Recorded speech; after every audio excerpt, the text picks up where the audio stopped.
Halo Sobat Trader, kembali lagi di Dmake Forex Insight, tempat di mana kita akan membahas peluang market terbaik setiap minggunya. Bersama saya Dita, salah satu trading analis di Dmake, dan tentunya saya nggak sendirian, saya bersama salah satu master, yaitu Master Dandi. Halo Master, apa kabarnya? Alhamdulillah sehat. Oke, langsung aja kita ke sesi Q&A-nya.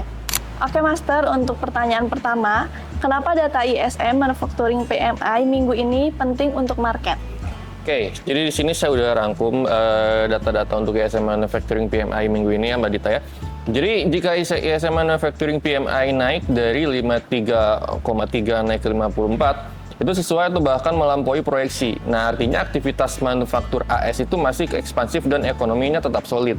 Nah, kondisi ini berpotensi itu memperkuat ekspektasi suku bunga itu tetap tinggi sehingga USD cenderung menguat. Nah, sementara emas dan mata uang mayor lain itu bisa tertekan turun kayak gitu. Nah, sebaliknya jika hasilnya jauh di bawah perkiraan, nanti USD-nya berpeluang melemah karena pasar mulai memperkirakan perlambatan dari ekonomi AS tersebut gitu. Oke, next question.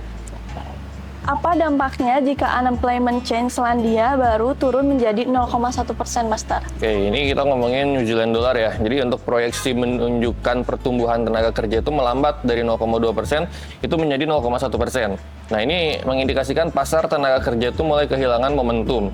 Nah, jika relasi lebih rendah dari perkiraan, nah New Zealand dollar ini berpotensi melemah karena peluang kebijakan moneter yang lebih longgar meningkat. Namun jika hasilnya tetap lebih tinggi dari ekspektasi, NZD itu bisa mendapat sentimen yang positif.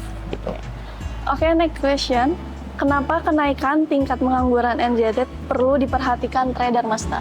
Nah, tingkat pengangguran itu diperkirakan naik dari 5,3% itu menjadi 5,4%-an kurang lebih. Jika benar terjadi, kondisi ini menunjukkan pasar tenaga kerja melemah sehingga dapat menekan nilai dari New Zealand dollar tersebut. Nah, sebaliknya, jika angka pengangguran itu justru turun atau tetap di bawah ekspektasi, hal tersebut menjadi sinyal positif bagi ekonomi Selandia Baru dan dapat mendorong penguatan dari nilai mata uangnya gitu. Oke, next question. Apa arti penurunan proyeksi unemployment change Kanada, Master? Oke, Kanada.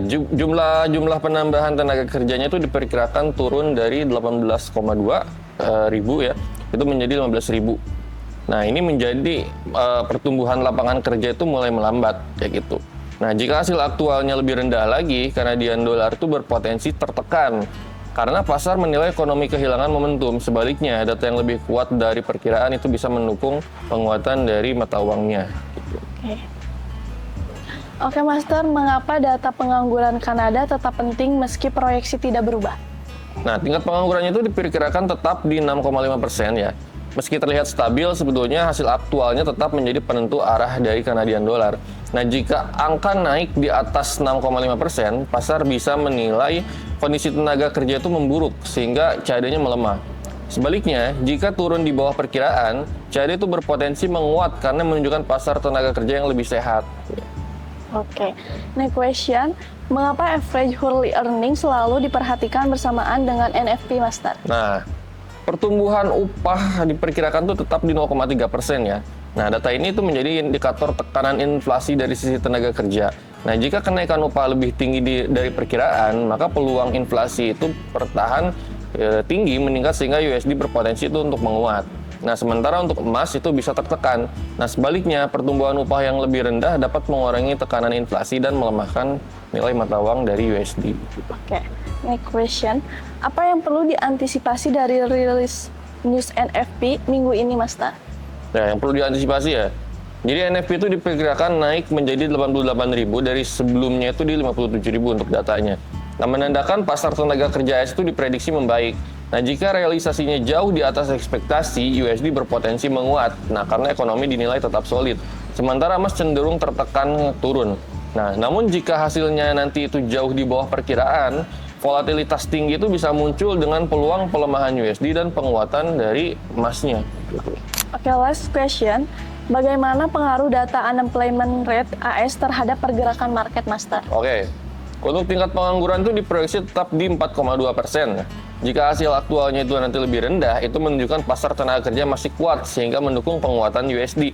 Nah, sebaliknya, Jika angka pengangguran naik di atas perkiraan, pasar tuh bisa melihat adanya perlambatan ekonomi yang berpotensi menekan USD dan memberikan sentimen positif bagi emas. Nah, kombinasi data NFP, average early earnings, dan unemployment rate itu biasanya menjadi pemicu volatilitas terbesar di pasar forex setiap awal bulan. Oke Sobat Trader, mungkin sekian dari data-data besar yang kita bahas di minggu ini. Semoga bermanfaat dan bisa membantu untuk plan trading ke depannya. Amin. Saya Dita. Dan saya Dandi. Pamit undur diri. See See you. you.